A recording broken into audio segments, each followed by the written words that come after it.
2:40 भेले 2:40 में जे फिर अटैक करने हैं ईरान। दोस्तों, बहुत बड़ी खबर सामने आ रही है। पिछले कुछ दिनों से ऐसा लग रहा था कि मिडल ईस्ट में हालात धीरे धीरे सामान्य हो रहे हैं। लोग अपने काम पर लौट रहे थे, परिवारों की चिंता भी थोड़ी कम हो गई थी। लेकिन अब एक बार फिर तनाव बढ़ता हुआ दिखाई दे रहा है। रिपोर्ट्स के मुताबिक ईरान और इजराइल के बीच तनाव फिर से बढ़ गया है। कई जगहों पर हमलों की खबरें सामने आ रही हैं। ऐसे में खाड़ी देशों में काम कर रहे लाखों भारतीयों और उनके परिवारों की चिंता भी बढ़ गई है। अगर आप UAE, Qatar, Oman, Kuwait, Bahrain, Jordan या किसी भी खाड़ी देश में काम करते हैं तो इस वीडियो को ध्यान से जरूर देखें और अपने दोस्तों के साथ भी शेयर करें ताकि सही जानकारी ज्यादा से ज्यादा लोगों तक पहुंच सके। दोस्तों, भारत में बैठे परिवार वाले जैसे ही न्यूज चैनल खोलते हैं, अलग अलग तरह की खबरें देखने को मिलती हैं। कोई कहता है यूएई में खतरा है, कोई कतर का नाम लेता है, कोई जॉर्डन की बात करता है।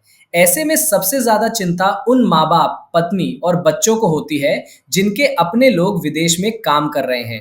इसीलिए अगर आप खाड़ी देशों में रहते हैं तो नीचे कमेंट करके जरूर बताइए कि वहां की मौजूदा स्थिति कैसी है। इससे यहाँ भारत में बैठे हजारों परिवारों को थोड़ी राहत मिलेगी। अब बात करते हैं ताजा अपडेट की। रिपोर्ट्स के अनुसार जॉर्डन में सुरक्षा अलर्ट बढ़ा दिया गया है। कई जगहों पर सतर्कता बढ़ाई गई है। बहरीन में भी सुरक्षा एजेंसियां पूरी तरह अलर्ट पर हैं। वहां भी लोगों को सावधानी बरतने की सलाह दी गई है। कुवैत का नाम भी पिछले दिनों खबरों में आया था। इसलिए वहां रह रहे भारतीयों से भी अपील है कि घबराएं नहीं, लेकिन अपडेट जरूर लेते रहें।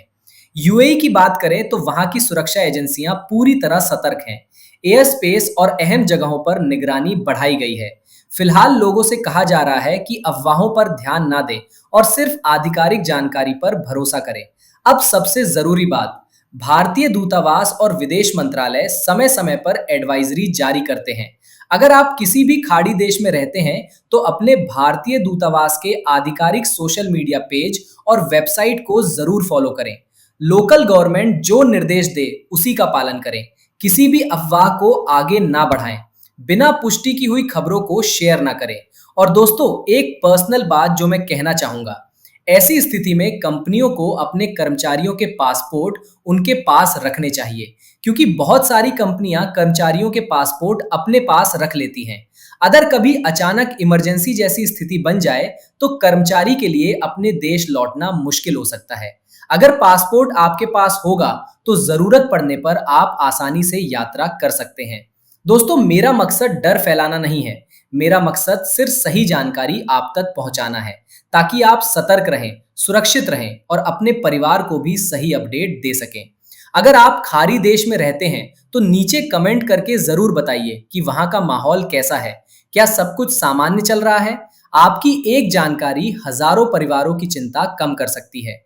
तो ये थी आज की बड़ी अपडेट। अगर वीडियो जानकारीपूर्ण लगी हो तो इसे ज्यादा से ज्यादा शेयर करें, चैनल को सब्सक्राइब करें और बेल आइकन जरूर दबा लें ताकि आने वाली हर महत्वपूर्ण खबर आप तक सबसे पहले पहुंच सके। मिलते हैं नई जानकारी और नए अपडेट के साथ। तब तक अपना और अपने परिवार का ख्याल रखिए। जय हिंद।